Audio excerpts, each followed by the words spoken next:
Voici l'objet du scandale, du faux sang déversé hier soir devant l'église Saint-Pierre des Chartreux. Un geste assumé et revendiqué par les organisations de défense de personnes homosexuelles. Le faux sang, c'est une violence symbolique. On n'agresse pas les personnes.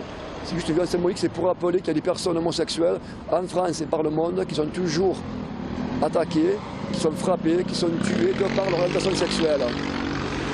Et là, c'est pour rappeler quand même à ces gens-là aussi qu'ils tiennent des discours, ils tiennent des réunions. Donc le contenu de leurs réunions est homophobe, sexiste.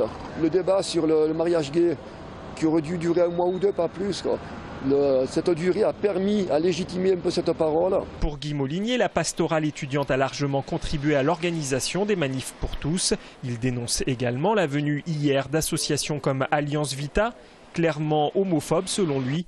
Du côté des organisateurs du festival Open Church, c'est l'incompréhension. La soirée qui avait lieu hier n'avait rien à voir avec le débat qui a pu se passer il y a quelques mois.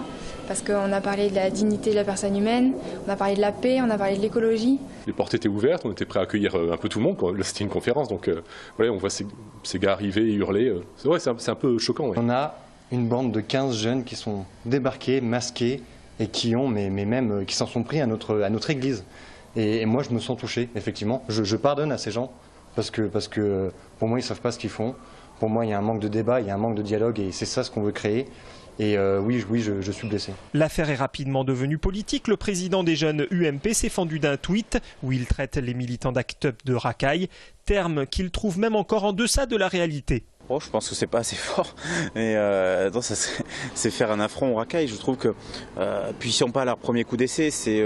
Moi, on m'a traité de, ils m'ont mis mon portrait sur la place du Capitole en me traitant d'homophobe. Il y a eu plein d'actions, notamment à Paris, où ils sont encore plus actifs qu'ici. C'est vraiment la plupart du temps des actions violentes, ou en tout cas presque violentes, j'ai envie de dire. Cette personne-là, je pense qu'à un moment donné, on va aller s'expliquer directement avec lui, quoi. C'est-à-dire, il traite des racailles une association de personnes malades séropositives. Si c'est ça sa conception des choses, si c'est cela, cette personne qui a la volonté de venir au pouvoir à Toulouse, on peut se poser des questions quant à la mise en place de lois pour tous et toutes. Un nouveau thème de campagne, assurément.